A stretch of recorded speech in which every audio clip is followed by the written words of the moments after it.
ಸತ್ಯಯುಗ, ತ್ರೇತಾಯುಗ, ದ್ವಾಪರ ಯುಗ, ಕಲಿಯುಗ ಈ 4 ಯುಗಗಳ ಬಗ್ಗೆ ತಿಳಿದುಕೊಳ್ಳೋಣ. ಮಾನವನ ನೈತಿಕತೆ ಮತ್ತು ಧರ್ಮದ ಅನುಗುಣವಾಗಿ ಕಾಲವನ್ನು 4 ಯುಗಗಳಾಗಿ ವಿಂಗಡಿಸಲಾಗಿದೆ. ಯುಗ ಎಂದರೆ ಕಾಲಚಕ್ರದ ನಿರ್ದಿಷ್ಟ ಅವಧಿ. ಸತ್ಯಯುಗ ಎಂದರೆ ಮಹಾಕಲ್ಪದ ಅರ್ಧ ಭಾಗ, ಅತಿ ಹೆಚ್ಚಿನ ಭಾಗ ಅದಕ್ಕೆ ನೀಡಿದ್ದಾರೆ. ಅದರ ಅವಧಿ 17,28,000 ವರ್ಷಗಳು.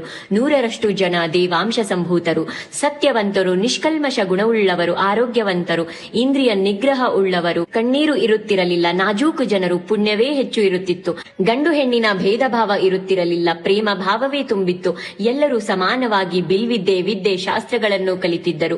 ಇವರ ಆಯಸ್ಸು 1,00,000 ವರ್ಷವಿತ್ತು, ಎತ್ತರ 48 ಅಡಿ ಇತ್ತು. ತ್ರೇತಾಯುಗ ಎಂದರೆ 12,96,000 ವರ್ಷದ ಕಾಲದ ಅವಧಿ. 75% ಜನ ಪುಣ್ಯವಂತರು, 25% ಪಾಪರ್ಥರು ಇದ್ದರು. ಕರ್ತವ್ಯ ನಿರ್ವಹಣೆ ಸರಿಯಾಗಿತ್ತು, ಸಹನೆ ಕಳೆದುಕೊಳ್ಳುವುದು ಕಡಿಮೆ, ಸ್ವಾರ್ಥ ಬೆಳೆಯಿತು, ಚಾಡಿ ಮಾತಿಗೆ ಮುನ್ನಣೆ, ಮಕ್ಕಳು ತಂದೆ ತಾಯಿಯ ಸೇವೆ ಶ್ರದ್ಧೆಯಿಂದ ಮಾಡುತ್ತಿದ್ದರು. ವ್ಯಕ್ತಿಗಳು ಮಾಡುತ್ತಿರುವ ಕೆಲಸಗಳಿಂದ ನಿರ್ಧಾರವಾದ ಬ್ರಾಹ್ಮಣ, ಕ್ಷತ್ರಿಯ, ವೈಶ್ಯ, ಶೂದ್ರ ಎಂಬ ವರ್ಣ ಪದ್ಧತಿ ಹುಟ್ಟಿತು. ವಿವಾಹ ಪದ್ಧತಿ ಜಾರಿಗೆ ಬಂತು. ಏಕಪತ್ನಿತ್ವ ಮರ್ಯಾದೆಯಿಂದ ಬಾಳುವುದು ರೂಢಿಯಲ್ಲಿತ್ತು. ರಾಮ ರಾವಣರ ಯುದ್ಧ ನಡೆಯಿತು. ಈ ಯುಗದಲ್ಲಿ ಆಯಸ್ಸು 10,000 ವರ್ಷಗಳು, ಎತ್ತರ 24 ಅಡಿ ಇತ್ತು. ದ್ವಾಪರ ಯುಗ ಎಂದರೆ 8,64,000 ವರ್ಷ.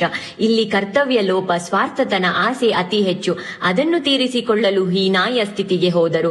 ಅಧರ್ಮ ಹೆಚ್ಚಾಯಿತು, ಧರ್ಮ ಕಡಿಮೆಯಾಯಿತು. ವರ್ಣ ಪದ್ಧತಿಗೆ ತಕ್ಕಂತೆ ಉದ್ಯೋಗ ಸೃಷ್ಟಿಯಾದವು. ಇಲ್ಲಿಂದ ವರ್ಣ ಭೇದ ನೀತಿ ಆರಂಭವಾಯಿತು. ಬಹು ಪತ್ನಿತ್ವ ಪದ್ಧತಿ ಬಂತು. ಆಯಸ್ಸು 1,000 ವರ್ಷಗಳಷ್ಟು, 12 ಅಡಿ ಎತ್ತರ. ಕಲಿಕೆಯಲ್ಲಿ ಜಾತಿ ಭೇದ, ಬ್ರಾಹ್ಮಣ, ವೈಶ್ಯ, ಕ್ಷತ್ರಿಯ. ಧರ್ಮ 50% ಉಳಿಯಿತು. ಕಲಿಯುಗ ಎಂದರೆ 4,32,000 ವರ್ಷ. ವೇದಾಧ್ಯಯನ ಕಡಿಮೆ, ಸ್ವಾರ್ಥಿಗಳು, ಸ್ತ್ರೀ ಪುರುಷರು ಅಧರ್ಮಿಗಳಾಗುತ್ತಾರೆ, ಹಿಂಸೆ ಹೆಚ್ಚು, ತಂದೆ ತಾಯಿಯರನ್ನು ಬಿಟ್ಟು ಹೋಗುತ್ತಾರೆ, ಸುಖ ಭೋಗಗಳಲ್ಲಿ ಆಸಕ್ತಿ, ರೋಗ ರುಜಿನಗಳು ಹೆಚ್ಚು.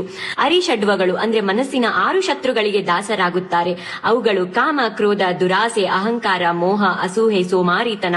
ಇವರ ಆಯಸ್ಸು 100 ಮತ್ತು ಎತ್ತರ 6 ಅಡಿ. ಧರ್ಮ ಕೇವಲ 25% ಮಾತ್ರ ಉಳಿಯಿತು.